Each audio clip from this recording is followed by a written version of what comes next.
Lo que importa, un video podcast de Daniel Matamala. Es presentado por Enel, energía sustentable para el futuro.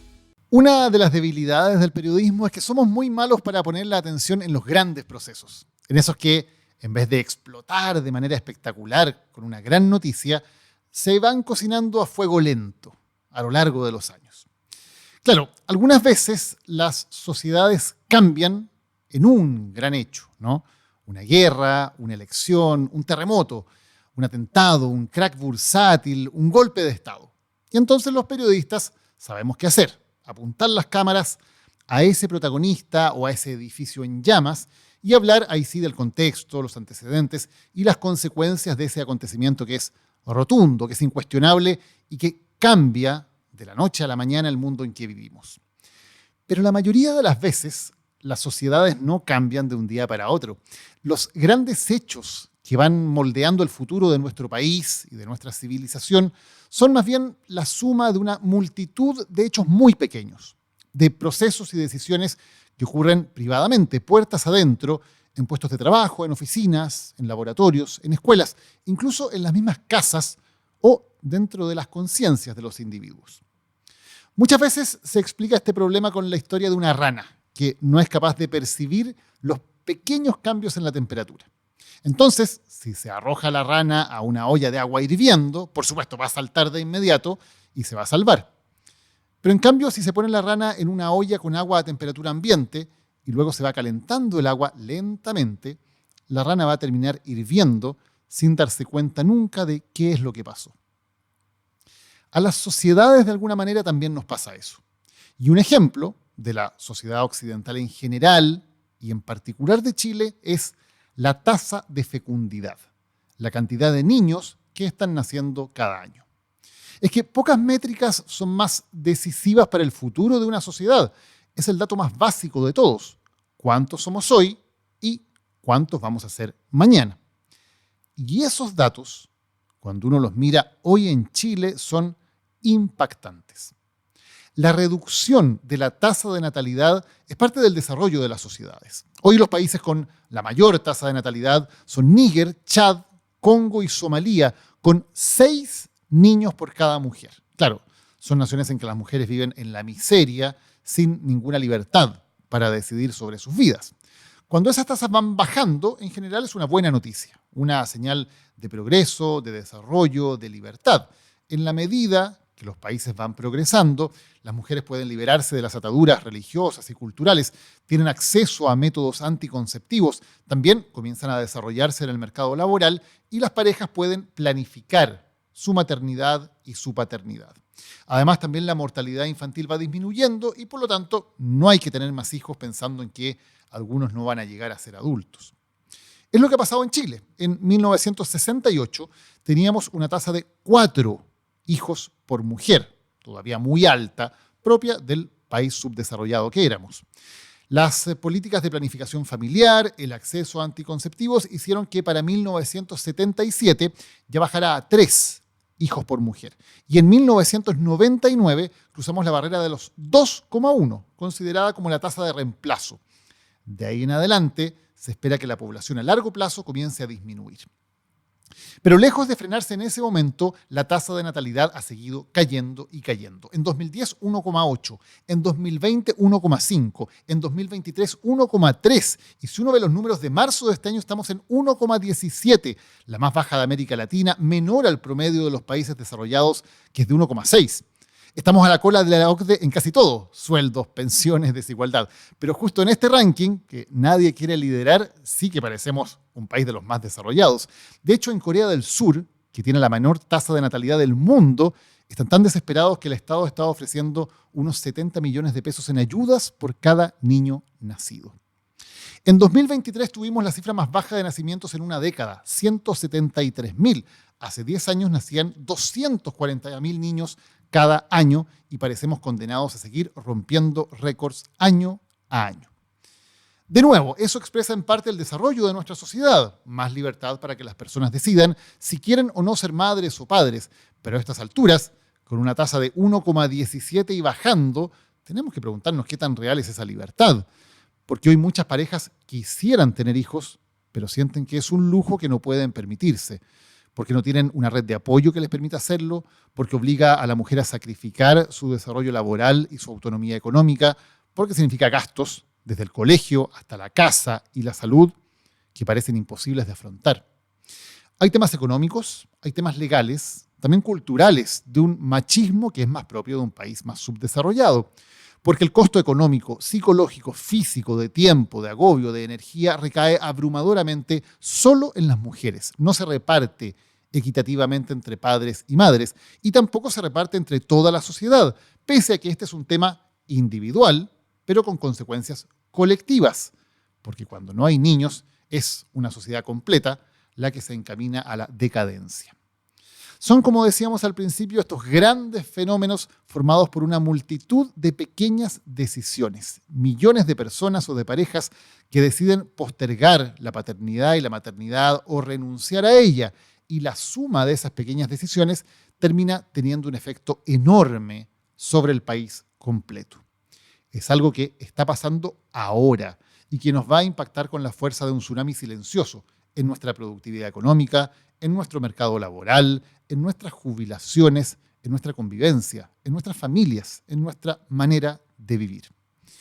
Hoy en Lo que importa vamos a hablar de este Chile sin niños.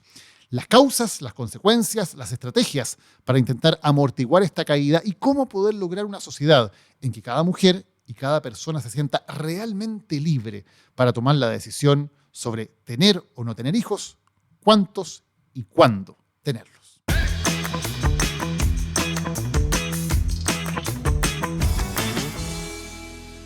Nos acompaña para hablar de este tema Francisca Yuneman. Francisca es abogada, magíster en Derecho de Familia y presidenta ejecutiva de Chile Mujeres. Francisca, muchas gracias por acompañarnos para hablar de lo que importa.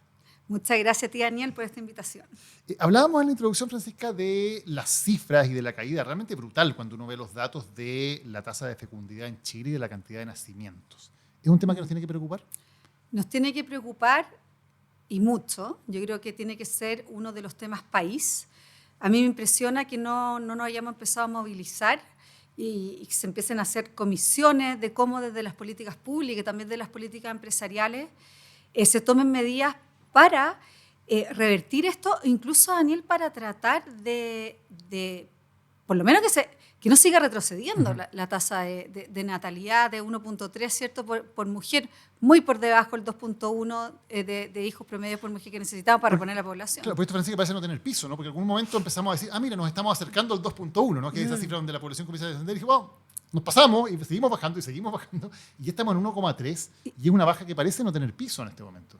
Yo creo que va a seguir, si no hacemos cambios drásticos a nivel de política pública y a nivel de política empresarial, yo creo que va a seguir bajando. Y nosotros hicimos, Daniel, junto a Chile Mujeres y CADEM, para el 1 de mayo, un estudio de opinión donde preguntamos a aquellos que sí eran padres y madres, que ya eran padres y madres, como la penalización de la maternidad y la paternidad en su carrera laboral, y aquellos que aún no lo son. Y es impresionante, en el fondo, cómo prácticamente el 60% de las mujeres siente que la maternidad le ha afectado su desarrollo laboral y solamente el 16% de los padres siente que ha tenido algún impacto en su desarrollo laboral. Pero de lo que nos tiene que preocupar y mucho es cómo lo están viendo aquellas generaciones que aún no son padres. Que no sabemos si lo van a hacer o no, no sabemos si quieren o no quieren ser padres, solamente sabemos que no tienen hijos todavía. Y ahí es prácticamente igual la respuesta y sumamente elevada de hombres y mujeres que consideran que la paternidad y la maternidad les va a afectar su desarrollo laboral, con un 73% en el caso del hombre y un 74% de la mujer. Entonces tenemos que poner esa cifra. En ese estudio hubieron muchas cifras que nos sorprendieron, pero esa cifra nos sorprendió muchísimo porque es muy elevada. Se puede traducir en que las generaciones jóvenes también están asumiendo la paternidad y también dice cuando tengamos hijos o hijas nos vamos a tener que hacer cargo. O también es como es tan la penalización que ven que a lo mejor esto de 1.3 a lo mejor se puede retroceder muchísimo, vamos a tener que observar y vamos a tener que hacer cosas importantes. Francisca, que hay varias cosas que se juntan, porque por un lado uno dice, bueno, hay avances sociales, ¿no? Que hoy día tenemos Primero, personas, especialmente parejas, y especialmente mujeres, que pueden tomar sus propias decisiones sobre si quieren ser madres, si quieren ser padres, si quieren tener familia o no. Hay una libertad que tal vez generaciones anteriores no tuvieron, un acceso a métodos anticonceptivos, a educación, y eso, por cierto, es muy bueno. Es parte de sociedades que desarrollan y se evolucionan.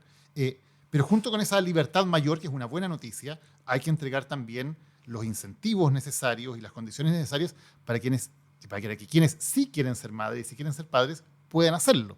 Y hoy día parece que se da que, por un lado, está la libertad de poder elegir, pero también que mucha gente que tal vez quisiera pensar en ser madre o ser padre, estos números de los jóvenes son muy claros, dicen, no puedo, porque no están las condiciones para poder hacerlo. Así es, y de hecho, si es que nosotros ya nos vamos por niveles de ingreso, nosotros vemos que lo que es la barrera de acceso al mercado laboral formal, los niveles de desempleo en las mujeres que pertenecen a los quintiles de menores de ingresos es muy doloroso en este país. O sea, nosotros, mientras el quintil más rico tiene un 74% de participación laboral, en el quintil de menor ingreso ni siquiera llega al 30%. Y con una cesantía en ese grupo de un 27%. Tenemos que en los hogares que están en la pobreza, el 70% son hogares monoparentales, con una madre a cargo. Vemos que también las brechas de género, cuando los hogares que están en la pobreza versus los que no están, cuando hay niños en edad preescolar, todas las brechas de género se agudizan muchísimo, las brechas de género laborales. Entonces, si bien hay que preocuparse de todas las mujeres, hay que preocuparse especialmente de las mujeres de menor ingreso, de estas mujeres que están solas, porque no están pudiendo acceder a un trabajo, menos un trabajo formal. Francisca, quiero volver a un dato que dabas tú, que es muy interesante de esta encuesta. Dices, el 59% de las mujeres que son madres dice que su carrera se vio afectada por tener hijos. Entre los hombres, solamente el 16%. Son cifras totalmente diferentes. ¿Qué es lo que ocurre en Chile?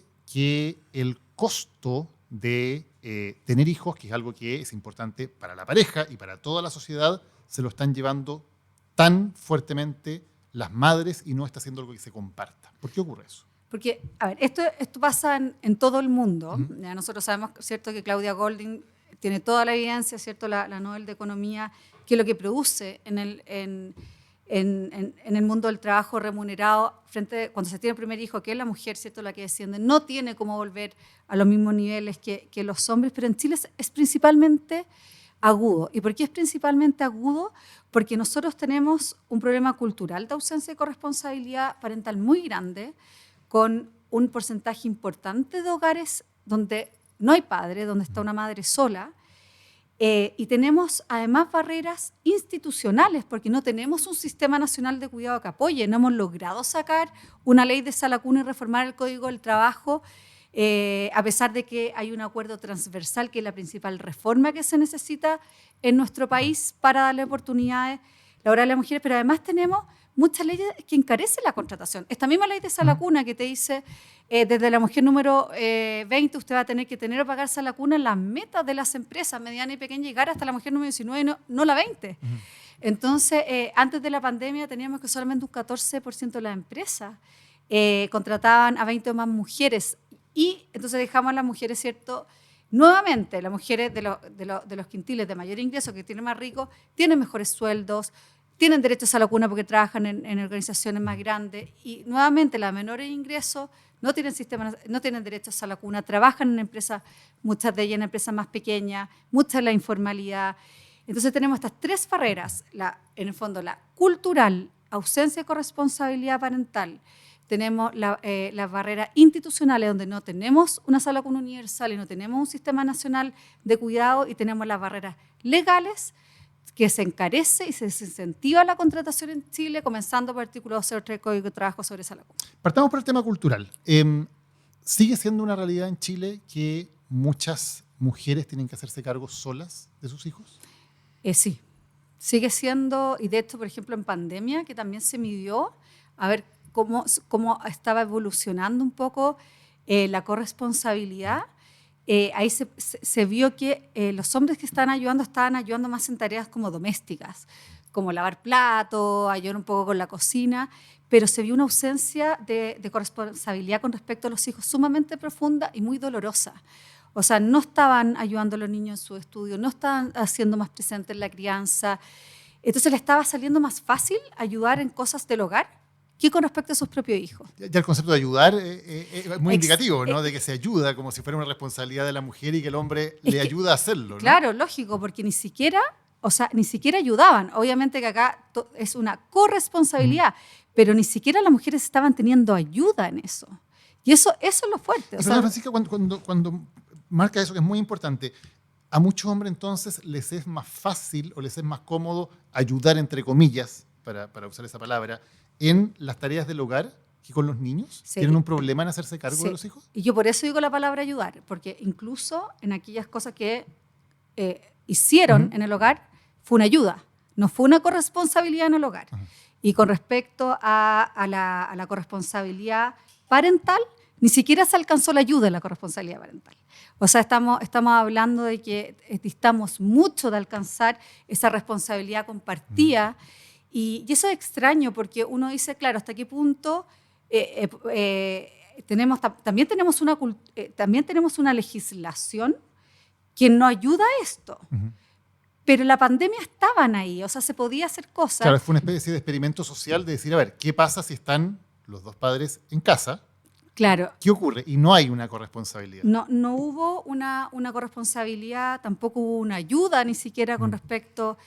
Y también con respecto a los que vivían, ¿cierto? Los padres que vivían separados, porque ahí se podría haber producido algo muy bonito, digamos, que es que, y se produjo, ¿ah? Lo que pasa es que no fueron a niveles estadísticos, pero a nivel de caso, hubieron casos muy bonitos, porque se tenían que ir a alojar y por periodos un poquito prolongados, porque tú no podías estar un día acá, otro día allá, o no podrías estar solamente los fines de semana por el tema de las cuarentenas, y aquellos padres que sí lo hicieron, tuvieron un vínculo maravilloso donde estaban todo el día con su hijo y con su hija, lo aprovecharon.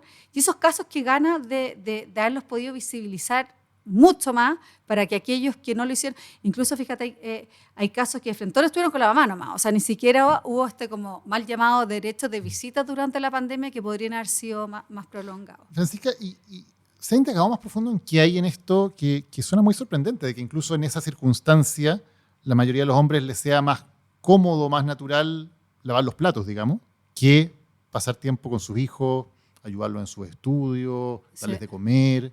¿Qué pasa ahí? Mira, yo creo que hubieron como dos factores. Uno, que claro, en este tipo también de estudios se mezcla un poco lo que son los que viven juntos con los que están separados. Yo creo que faltó diferenciar y saber realmente cómo se dan estos fenómenos entre los que viven juntos y viven separados. Un estudio, eso no lo hizo Chile Mujeres, que eso es muy relevante.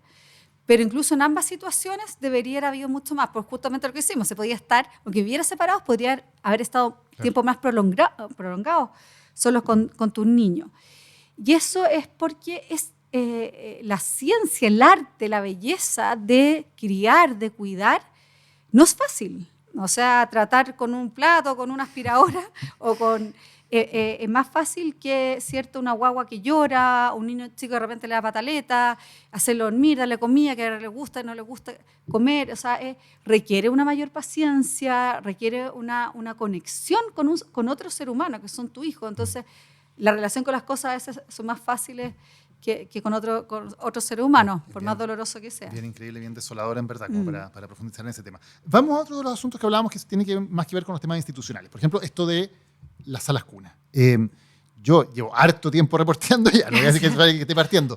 Me acuerdo que cuando estaba partiendo, haciendo mis primeras notas en televisión, me tocó reportear exactamente esto, que se decía, el tema de las salas cuna. Hay un problema porque hasta la mujer 20 a la empresa no necesita, por lo tanto, hacer esto y por lo tanto no se contrata a la mujer 21 para no caer en esto. Es un problema que llevamos, no sé, 20 años sabiendo que existe, sabiendo que genera un desincentivo a la contratación de mujeres y todavía no lo solucionamos. Mira, sala cuna, la podríamos llamar sala cuna 27-27. Son 27 proyectos de ley en 27 años. Si tomamos el último proyecto de ley que acaba de presentar el gobierno, que fue una indicación sustitutiva a un proyecto de ley anterior, estamos 27 años, 27 proyectos de ley. Con un consenso, no hay nadie que sea experto o experta en los temas laborales de mujeres que no diga que esta es la principal reforma. O sea, no hay nadie. Y los políticos también lo saben y falta, en el fondo, voluntad política para sacar esto adelante, porque no es un proyecto fácil, porque hay intereses, ¿cierto? Hay gremios, están las salas cunas públicas, en fin, está el tema educacional, pero el liderazgo es para hacer cosas difíciles. ¿Y cuál es el cambio que hay que hacer, Francisca? Porque entendemos cuál es el problema, ¿no? Que hoy día, en el fondo, hay un desincentivo para que las empresas no contraten más mujeres porque llevan la carga, entre comillas, de que hay que entonces financiar la sala cuna. ¿Cuál es la solución para eso? La solución es, primero, desvincular el costo de sala cuna en la contratación de mujeres. Esto se puede hacer a través de una cotización adicional, como lo estableció el proyecto ley. Segundo, extender el derecho a sala cuna a todas las madres trabajadoras dependientes, independientes y de casa particular. Y tercero, entregar el derecho a sala cuna al padre, porque debemos dejar de tener derechos solamente para las madres. Tenemos 8 derechos para las madres en nuestro Código del Trabajo, apenas 3 para los padres y inferiores más encima en tiempo y en un montón de cosas. Entonces, esos 3 principios, el proyecto de ley que acaba de presentar el gobierno los cumple.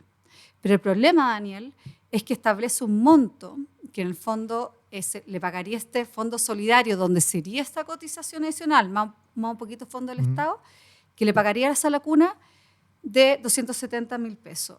Con eso tú no pagas sala cuna. ¿Ya? Con eso te alcanza solamente para sala cuna pública, Jungio integra. Y el sistema público no da abasto, menos si está incluyendo también a los padres, a los niños, ¿cierto? Este derecho para padres y madres que tienen niños o niñas menores de 2 años. ¿Y qué es lo que pasa? Que si es que el monto no te alcanza, se te caen todos los buenos principios que tiene el proyecto de ley. Porque ¿quién cubre entonces esa diferencia? ¿Ya? Si la cubren las personas, esto va a terminar nuevamente afectando a las mujeres de menores ingresos que tienen sueldos mucho más bajos y ellas no van a pagar la diferencia. Y si las pagan las empresas, va a terminar afectando la contratación en las pequeñas empresas que no van a poder pagar, además de la cotización adicional, el concepto, esta diferencia por sala cuna, porque ahora no pagan sala cuna. Entonces va a afectar la contratación de madres y padres de niños menores de 2 años. Entonces pasamos de no apoyar la contratación de mujeres en general, porque esta ley afecta a cualquier mujer, porque la mujer número 20 no tiene por qué tener un hijo menor de 2 años, pero va a tener que pagarle a la otra que tenías contratada a lo mejor, no sé, hace 10 años, y sí lo tiene. Afecta a todas las mujeres, afecta la contratación de madres y padres con niños menores de 2 años, y volvemos al problema inicial, al que nos convoca hoy día, de la baja tasa de natalidad. Sí, Francisca, entonces, lo que falta en este momento para que ese proyecto salga adelante como debe salir adelante es plata. Que se le ponga una prioridad y los recursos necesarios para darle esa prioridad. Mira, exactamente, es plata, y también es necesario, que a mí me gusta mucho lo que hizo el gobierno, que presentó un proyecto de ley laboral para reformar el derecho a la cuna en el Código del Trabajo, y presentó un proyecto educacional de modernización de la educación parvularia, porque es cierto que la educación parvularia en Chile tiene que tener mejores estándares y cierta exigencia. Pero el problema es que hoy en día el reconocimiento oficial del Estado, que es lo que te exige este nuevo proyecto de ley para que van a tener que tener las salas cunas donde tú vas a poder ejercer este derecho, son niveles y estándares tan exigentes, Daniel, que en la práctica las salas cunas no se están pudiendo tener este reconocimiento oficial del Estado. Entonces también hay que ser realistas, establecer desde exigencias estructurales que sean seguras, pero a la vez que sean posibles de ejecutar, y obviamente con calidad, ¿cierto?, de las personas que tengan la educación, las competencias para poder educar y cuidar a estos niños chicos.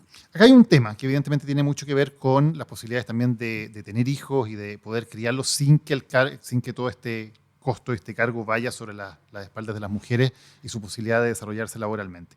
Otro tema es el postnatal. Aquí hubo una larga discusión en Chile, finalmente se amplió el postnatal, ¿no? De los 3 meses a un poquito menos de 6 meses, que es lo que tenemos ahora.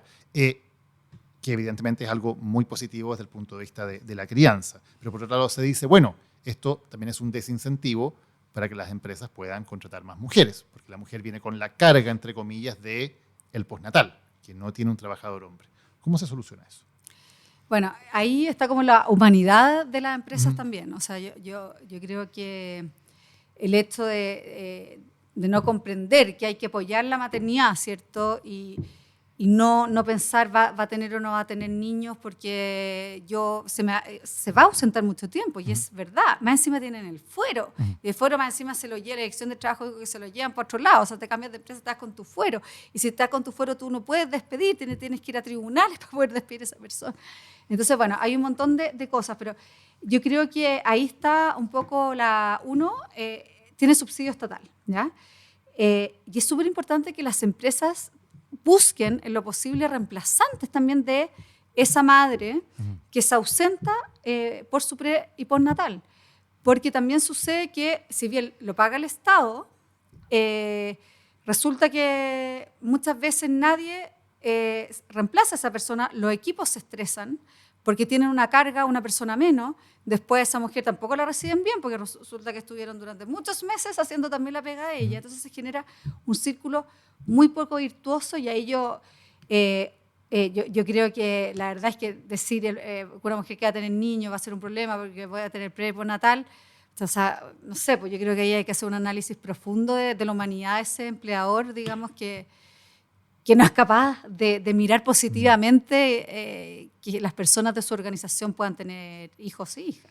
¿Qué más haría una diferencia, crees tú, Francisca, para que, de nuevo, en la decisión libre de las personas pudieran decir, quiero tener hijos y puedo hacerlo? Y no veo que hay un sistema, digamos, que en la práctica me lo hace prácticamente imposible. Claro, bueno, aparte de esa lacuna para padre y para madre, lo que es muy importante es que los padres tengan un postnatal paternal. En Chile, el padre tiene solamente como derecho propio 5 días a cargo de la empresa. Para el Estado no existe la paternidad en materia de trabajo.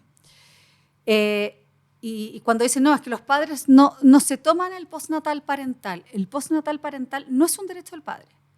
Es un derecho de la madre, que si los dos tienen la calidad de trabajadores formales, pueden acordar que lo tenga el padre. O sea, si es que la madre no tiene un trabajo formal, el padre no tiene derecho a postnatal parental. Y además coincide con el periodo de lactancia, que son los 6 meses después del nacimiento. O sea, es muy difícil hacer eso. Lo que necesitamos es un postnatal para el padre, que sea un postnatal propiamente tal, no este permiso de 5 días que da la empresa. Yo creo que no siquiera se puede llamar, no se puede llamar ni siquiera postnatal. ¿Cuánto sería razonable? No, a mí me gustaría, obviamente, que fuera la misma cantidad de tiempo para el padre y para la madre. Para mí, el ideal sería que la madre tuviera 6 meses, el padre tuviera 6 meses. Imagínate el tiempo que podría estar ese niño, esa niña acompañada, pero tenemos que comprender que son subsidios del Estado en un país que no es Noruega y que tenemos que empezar por un mes. Y que, Francisca, tú decías, además está el tema cultural, porque uno dice, si se diera eso, ¿los padres realmente estarían ahí haciéndose cargo de ese niño junto con la madre? Mira, en las empresas que lo han hecho, y lo han hecho obligatorio, que han hecho un mes para el padre y decir, usted acá no se lo puede no tomar, al principio hubo mucha reticencia, no querían hacerlo pero la empresa nos dio la opción. La experiencia ha sido impresionante. O sea, todo lo que te dicen son los más agradecidos. Si finalmente igual a los padres le estamos negando muchas oportunidades. Si no es que estemos no es que los padres sean malos en absoluto. O sea, las virtudes y los defectos no le hemos dado a los padres la posibilidad de desarrollar todas sus capacidades, todas sus habilidades paternales. Y aquellos que la empresa lo están forzando, lo han desarrollado de una manera increíble, con los testimonios más bonitos, y esos testimonios hay que visibilizarlos. Entonces, por mientras logramos, primero tenemos que sacarse a la cuna, porque eso no solamente es un derecho, en el fondo, para cierto de apoyo al cuidado, sino que es una posibilidad de acceso al mercado laboral formal para todas las mujeres de Chile, en un país donde menos de la mitad de las mujeres accede a un trabajo remunerado, en el que eso se nos olvida esa realidad. En el quintil de menor ingreso no llega ni al 30%, como hablábamos, pero después de eso, el postnatal para el padre, un mes ojalá, partamos por eso, y a medida que vayamos creciendo y desarrollándonos como país, que vayan desarrollándose también los derechos del padre por sí mismo. ¿Qué pasa, Francisca, si no hacemos esto? Porque lo decíamos al principio de esta conversación, el índice de fecundidad sigue bajando, bajando y bajando. ¿Qué pasa con una sociedad cuando nacen tan pocos niños? Bueno, son sociedades que en el tiempo pueden terminar muriendo. O sea, se nos olvida que hay civilizaciones que murieron. Hay civilizaciones completas que desaparecieron. Y eso nadie está libre de... Es como igual nadie tiene garantizada la paz. Nosotros lo vimos como nuestro país, dimos por hecho que los países vivían en paz.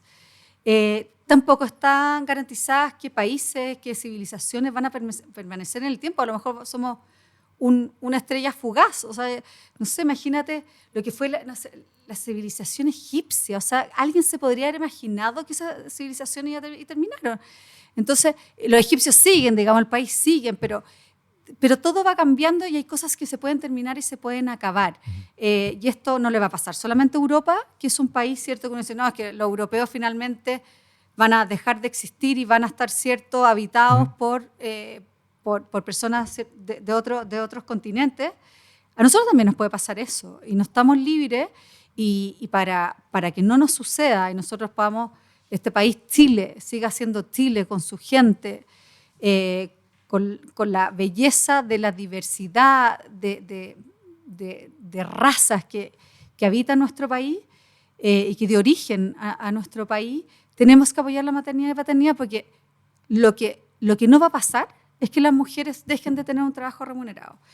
Al contrario, o sea, lo que tiene que suceder es que seamos conscientes que nos debiese escandalizar que una mujer que fue al colegio, que fue a la educación superior, después no tenga la posibilidad de tener un trabajo donde pueda tener autonomía económica que finalmente la puerta a su libertad y a su dignidad. Eso nos debiese llegar a escandalizar tanto como que una niña no puede ir al colegio porque tiene que quedarse en su casa ayudando y cuidando, por ejemplo, a sus hermanos chicos que todavía no están en edad escolar. O sea, yo creo que nos falta aún comprender la injusticia de esta realidad, cómo la sociedad no se ha adaptado a lo que han sido las mayores transformaciones sociales que hemos vivido. ¿Sí? Esto que la mujer haya salido del espacio del hogar, haya salido al espacio público, haya salido al espacio económico, al espacio laboral, fue una de las grandes revoluciones sociales que hemos tenido, pero la mujer se adaptó para allá. Una hija mía una vez preguntó en un debate en el colegio y dijo, a ver, ¿por qué las mujeres han peleado tanto por lograr estos espacios en el mundo del trabajo? Y me preguntó, ¿por qué los hombres no han hecho esa misma pelea por tener el espacio en el hogar?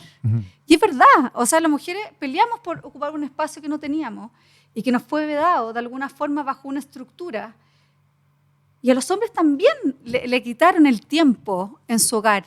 Entonces lo que nos falta son padres peleando por esto y no mujeres peleando porque los padres tengan derechos. A mí me encantaría que hubieran, no solamente en el fondo hay movimientos de padres, ¿cierto? De padres que, sobre todo que no viven con sus hijos, para estar más tiempo con ellos, pero en verdad falta esa revolución que hemos hecho las mujeres por agarrar nuestro espacio, que nos da la autonomía económica, que nos permite desarrollar todas nuestras capacidades, nuestros talentos, pero los hombres no están dando esa pelea.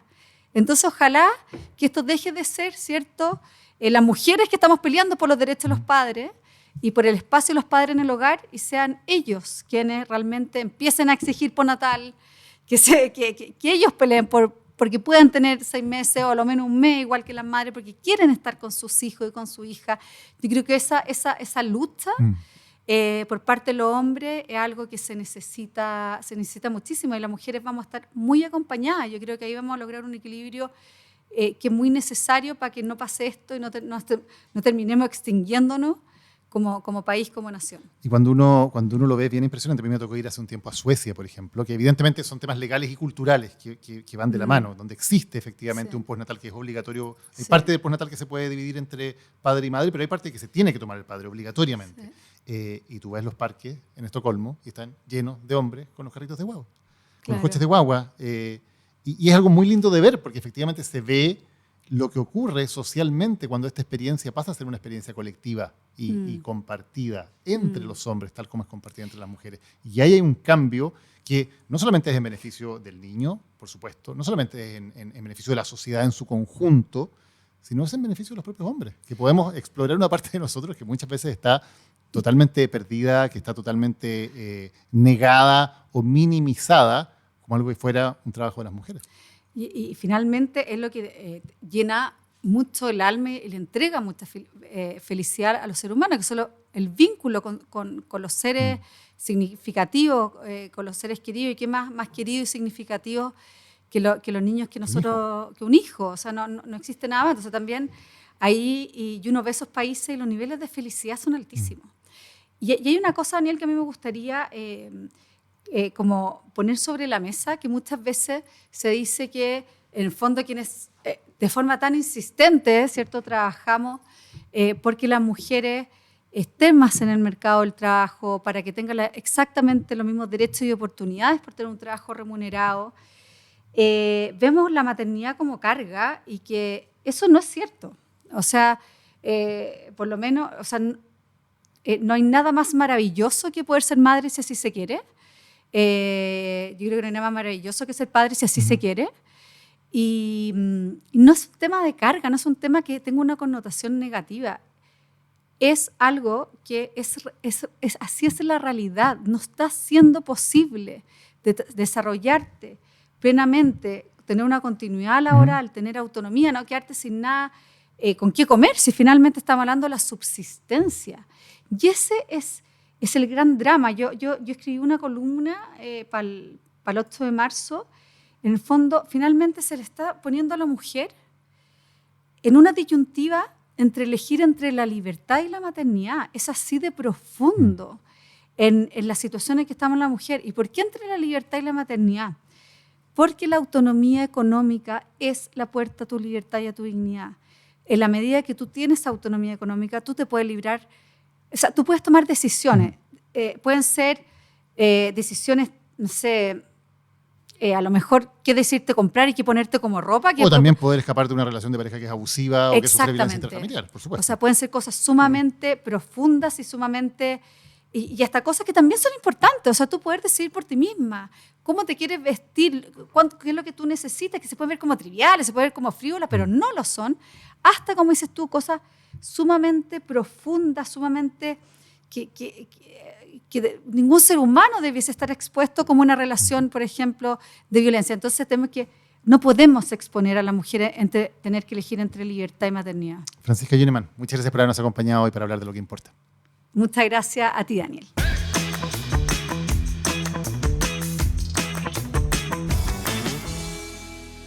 Enel, como cada semana, nos acompaña en Lo que importa. En Enel podemos cambiar la energía para un mejor mañana, porque hoy tenemos nuevas formas de usar la energía y hacer de nuestra casa un lugar más cálido. Podemos vivir en una ciudad mucho más conectada, pero sobre todo tenemos la energía para crear un futuro más sostenible. Enel nos acompaña en Lo que importa.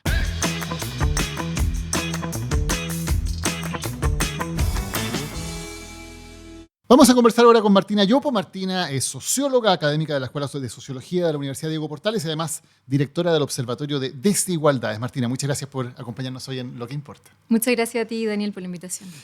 Cuando uno ve las cifras es bien impresionante ver cómo tan bruscamente Chile pasa de ser un país que tenía tasas de natalidad altas, como cualquier país subdesarrollado, a llegar incluso a niveles que son bajos, incluso pensando en el entorno de los países desarrollados. ¿Por qué esto, que es una tendencia de los países que se desarrollan, es una tendencia que se da en las sociedades, se da de manera tan abrupta, tan rápida en el caso de Chile? Es muy interesante lo que tú mencionas, Daniel, porque efectivamente si nosotros vemos las tendencias globales en torno a la fecundidad y la natalidad, vemos que a nivel mundial, tanto en países desarrollados como en vías de desarrollo, como uno pudiera pensar países africanos, hay un descenso sostenido en la tasa de natalidad y fecundidad, ¿no? Esto yo creo que es una tendencia que no se va a revertir a nivel mundial. Pero lo particular del caso de Chile, como tú dices, es que este cambio ha sido muy acelerado en las últimas décadas. O sea, si nosotros pensamos en Chile, en la década de los 60, las mujeres tenían en promedio más de 5 hijos. Hoy están teniendo un promedio cercano a casi un hijo, 1.17 hijos por mujer, es el último promedio de la tasa global de fecundidad según las estadísticas del Instituto Nacional de Estadística. Entonces, ahí ha habido un cambio muy acelerado y en el caso de Chile eso tiene distintas causas. Hay, por supuesto, causas compartidas con otros países del mundo que tienen que ver con cambios culturales en relación, por ejemplo, a la predominancia de valores como autonomía, libertad, individualidad. Hay también transformaciones culturales que tienen que ver con flexibilización de normas en torno al género y la familia, ¿no? Esta idea de que hoy el ser mujer no es necesariamente ser madre y hoy ser y hacer familia no es necesariamente tener hijos. Pero también eso que también se da en el caso de Chile tiene particularidades muy relevantes al contexto específico en el que nos desenvolvemos nosotros.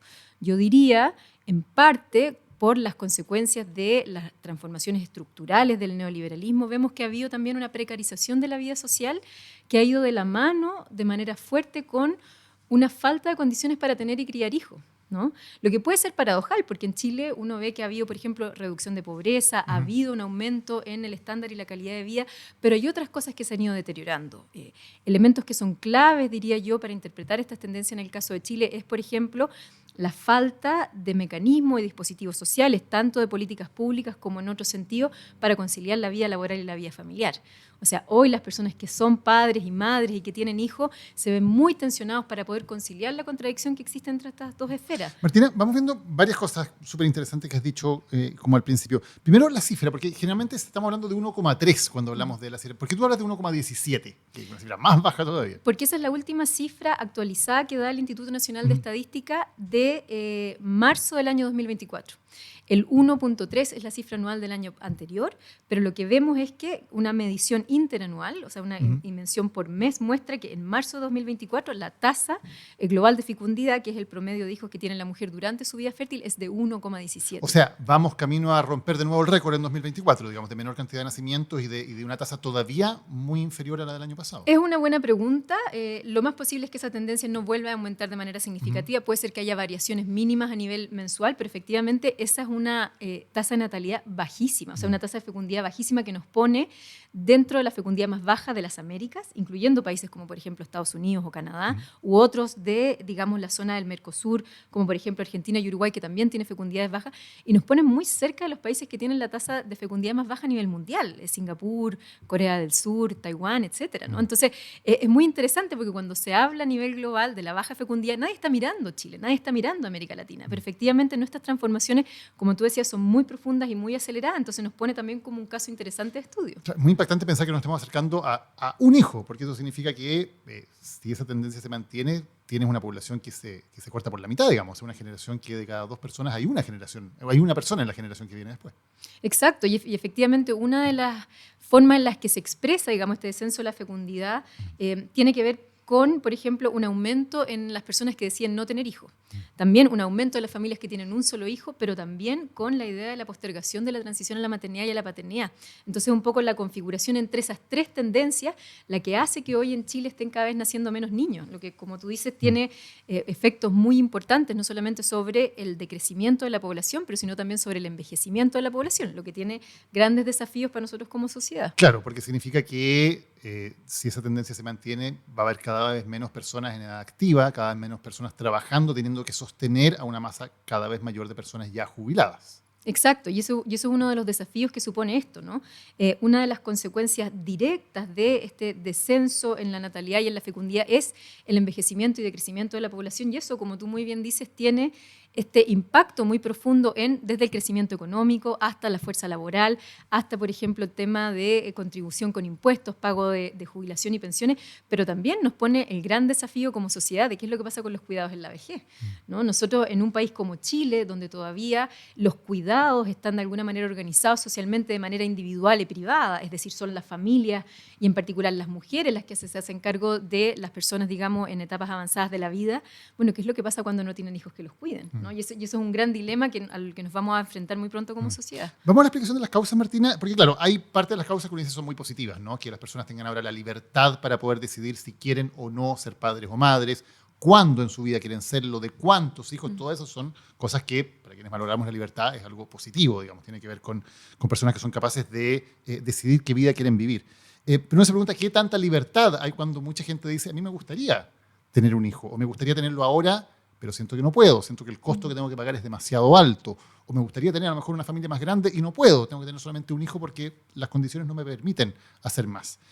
¿Cuáles son esas condiciones que hoy día están afectando a la libertad de las personas para realmente poder decidir qué tipo de vida y qué tipo de familia quieren tener? Yo creo que el punto que tú pones, Daniel, es clave porque efectivamente cuando se tiene esta conversación hay que reconocer de que hay un grupo que no quiere tener hijos y eso también tiene que ver con la autonomía reproductiva y eso es algo que respetar, ¿no? Aquí la idea no es que todos queramos ser madre y padre, sino que de alguna manera lo hagamos siempre y cuando se alinee con nuestras condiciones y aspiraciones de vida. Pero como tú dices, hay un grupo muy importante que quiere ser padre, que quiere ser madre, que quiere tener más hijos, pero siente que no están las condiciones. ¿Cuáles son esas condiciones que hoy nos faltan en Chile? Primero, más mecanismos para conciliar vida laboral y familiar. Eso en términos concretos, hay 2 iniciativas que hoy se están discutiendo a nivel legislativo que tienen que ver con la Sala Cuna Universal y la extensión del permiso postnatal. Esos son 2 aspectos que, por ejemplo, serían clave.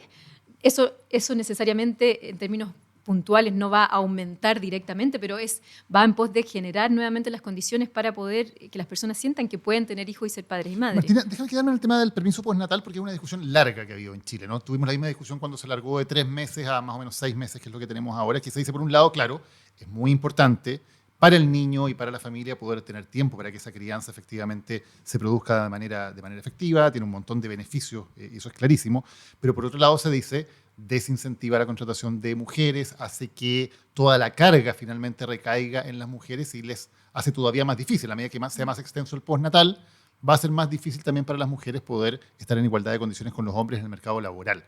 ¿No hay el peligro de que si seguimos extendiendo el postnatal pase eso y por lo tanto esas diferencias, esas desigualdades que queremos reducir, las estemos ampliando? Es un excelente punto y efectivamente tiene la extensión de postnatal un poco esos beneficios y esos riesgos, ¿no? O sea, yo creo que es clave aumentar la licencia postnatal, pero ahí lo importante, un poco para evitar estos riesgos, digamos, de reproducir una feminización, digamos, del cuidado y la crianza de los hijos, tiene que ver con también garantizar permiso postnatal para los padres, que hoy es algo que en Chile son 5 días hábiles de trabajo, o sea, es prácticamente nada. ¿Pero garantizar significa que sea obligatorio? Sí. O sea, que sea, porque lo que tenemos hoy en la legislación chilena es que la madre le puede transferir al padre parte de sus días de licencia postnatal. Y lo que vemos nosotros es que efectivamente es menos del 1% de los hombres el que usa su beneficio. Eso tiene que ver no solamente con la falta de dispositivos institucionales, pero también con normas culturales. O sea, hoy hay hombres que, por ejemplo, no están interesados en involucrarse más en la crianza, pero aquellos que sí lo están, enfrentan también muchas resistencias a nivel del ámbito de trabajo, sus jefes, sus colegas, para poder involucrarse más en la crianza. Entonces, garantizar por ley la posibilidad de que los hombres también tomen tiempo fuera del mercado laboral para criar y cuidar a sus hijos es absolutamente clave. ¿Y eso tiene que ser obligatorio para que funcione? ¿Cómo es el permiso postnatal para las madres, digamos? Que efectivamente es un beneficio que uno puede optar, cuando uno está inserto en el mercado laboral, pero yo creo que lo importante es que no sea transferible y que sea de igual manera para madres y para padres. ¿Y qué diseño crees que sería razonable? ¿Cuánto tiempo para la madre, cuánto tiempo para el padre, por ejemplo? Es difícil, yo creo que ahí efectivamente hay que ver la evidencia comparada porque también estas son políticas públicas que son caras de implementar. Entonces, claro, porque es un subsidio del Estado, exacto, el postnatal. Efectivamente, lo que tienen los países desarrollados, los que son más extensos son 19 meses, por ejemplo, 16 meses. Yo creo que en el caso chileno, si pudiésemos optar a una extensión, por ejemplo, de 1 año para las madres y 3 o 6 meses para los padres, ya estaríamos hablando de avances bastante importantes.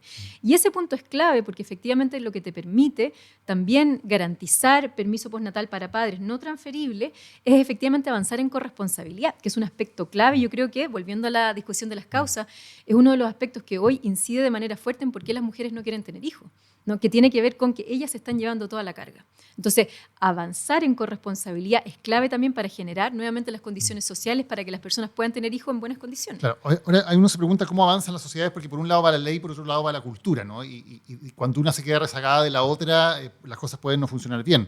Hoy día, por ejemplo, ¿tú crees que en términos de la cultura machista que tenemos en Chile, funcionaría un sistema como ese? Efectivamente, por ejemplo, la mayoría de los padres ocuparían esos meses para hacerse cargo de sus hijos.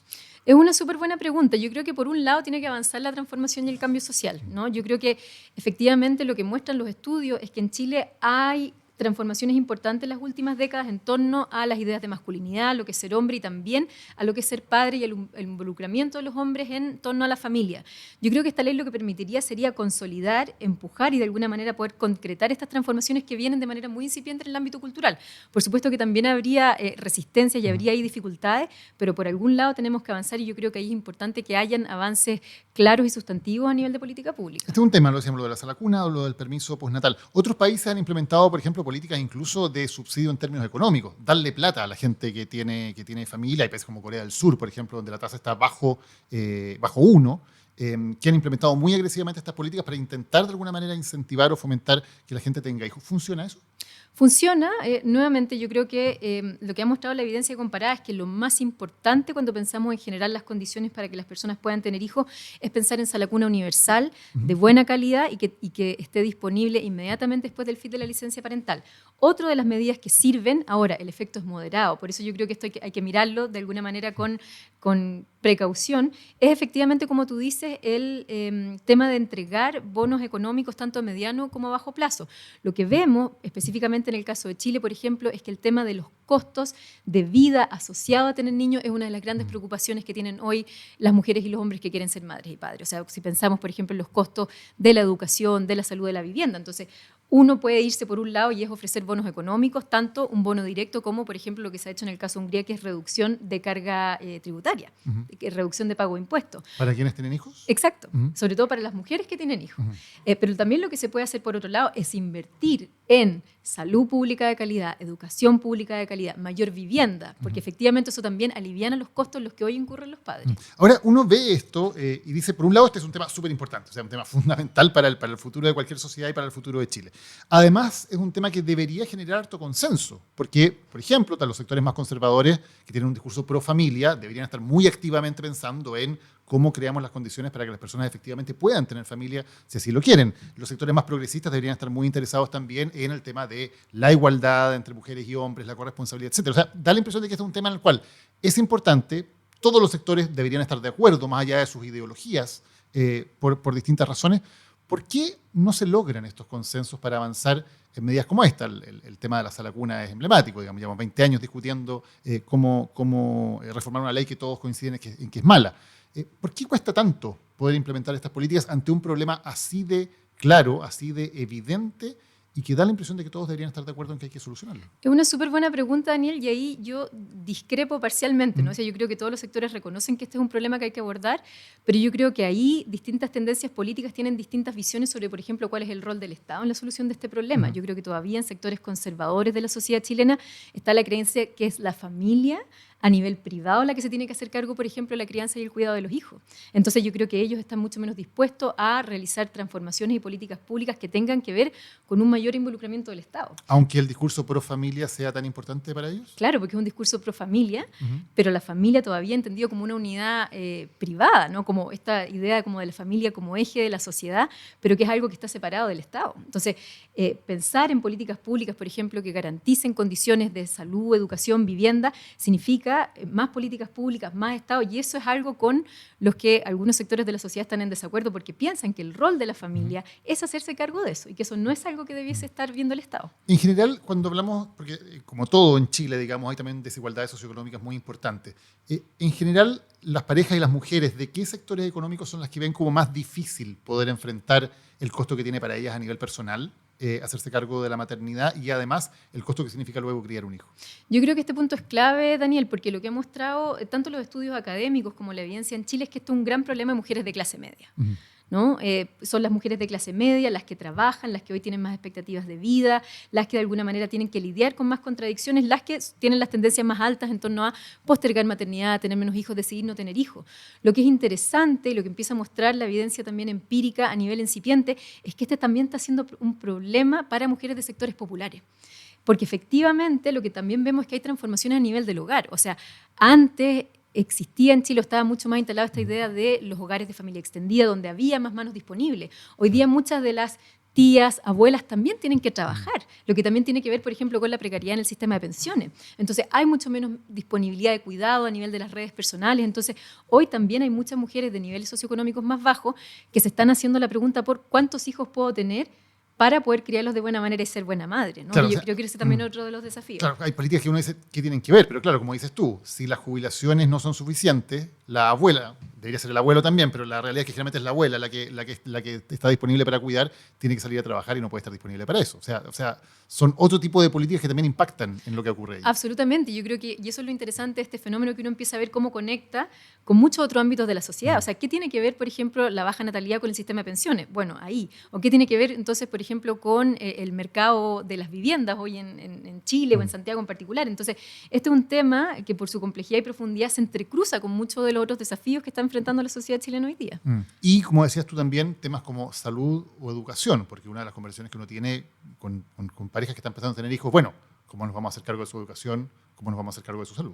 Efectivamente, y eso es algo que yo escucho constantemente cuando hago investigación. Las personas me dicen, en términos muy coloquiales, en Chile el kilo de guagua es caro, ¿no? Que es un poco una expresión bastante coloquial, pero efectivamente la preocupación es esa, porque es cómo yo voy a tener los recursos económicos para poder mandar un hijo a un buen colegio, una buena escuela, para que tenga una buena educación.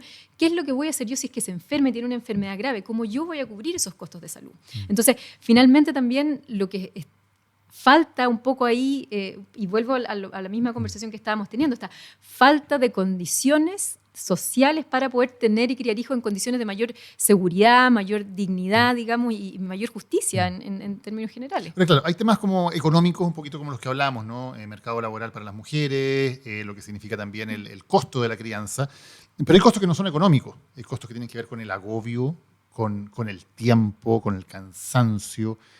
¿Cómo se enfrenta eso en una sociedad como la que estamos viviendo hoy día? Yo creo que ese punto es muy clave, Daniel, porque cuando hablamos un poco del problema de la baja natalidad, la baja fecundidad, hay temas económicos que se pueden hacer y que son claves, que es un poco lo que hemos estado hablando. Pero los temas económicos son importantes, pero no son suficientes. Aquí también hay temas que tienen que ver con transformaciones culturales, en torno, por ejemplo, a las normas de género, al involucramiento de los hombres en la familia.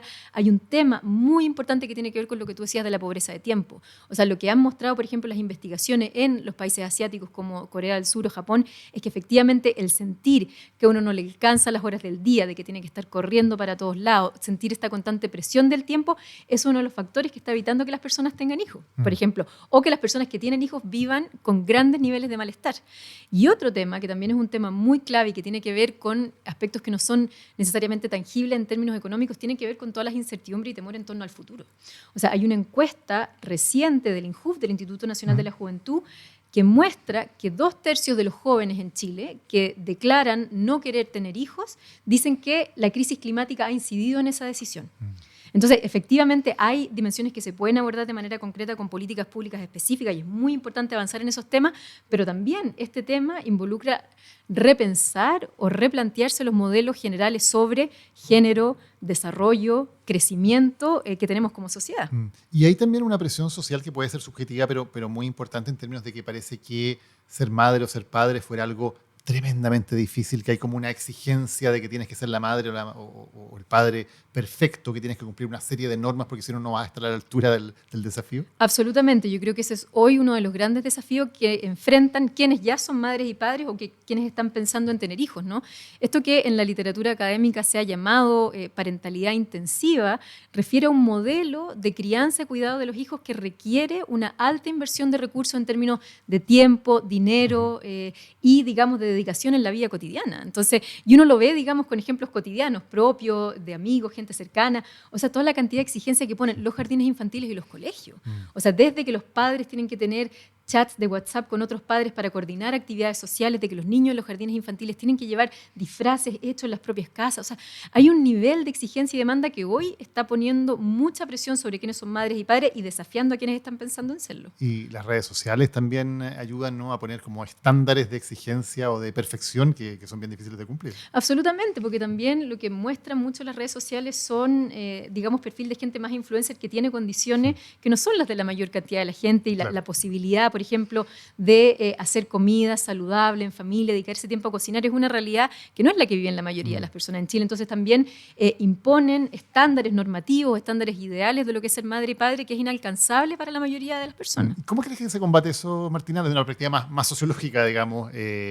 ¿Cómo se hace que tal vez la paternidad o la maternidad estén más asociados a la enorme felicidad que significa? Lo sabemos, tú que tienes mamá, tienes una guagua chica, yo también. Sabemos que es una felicidad increíble, ¿no? Y parece que para afuera el discurso como predominante fuera muchas veces es demasiado agobiante, es demasiado cansador, es demasiado imposible finalmente, como que fue una carga muy terrible de llevar sobre los hombros.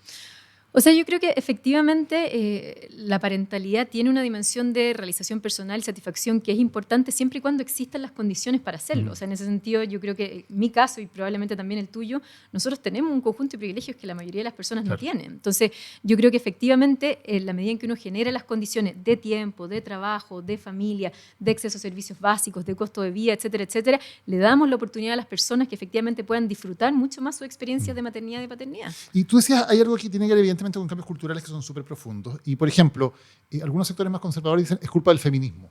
¿Qué te pasa a ti cuando escuchas ese argumento? Me parece muy interesante y efectivamente es uno de los aspectos importantes en el debate público. Yo, siendo también académica feminista, digo que esta afirmación de que el feminismo es antimaternidad es absolutamente falsa. O sea, primero hay que entender que el feminismo es un movimiento muy diverso y plural, ¿no? Por eso, por supuesto, hay ciertas corrientes del feminismo que son antimaternidad, pero Hay muchas corrientes del feminismo también que lo que hacen es defender las condiciones o generar las condiciones sociales para que las mujeres puedan ser madres en condiciones de igualdad, dignidad y justicia. Si lo quieren, por supuesto. Por supuesto, o sea, eso por supuesto es un aspecto muy clave, que es de alguna manera defender la autonomía reproductiva, es decir, que quienes no quieran tener hijos, quienes no quieran embarazarse, gestar, parir, tengan el derecho a no hacerlo, y eso aspecto es clave. Pero también reivindicar que quienes quieren ser madres puedan hacerlo en condiciones de justicia. Entonces, efectivamente lo que el feminismo hace es criticar la institución de la maternidad o la forma en la que está organizada socialmente la maternidad hoy día. Eso no quiere decir negarle a las mujeres el derecho a tener hijos.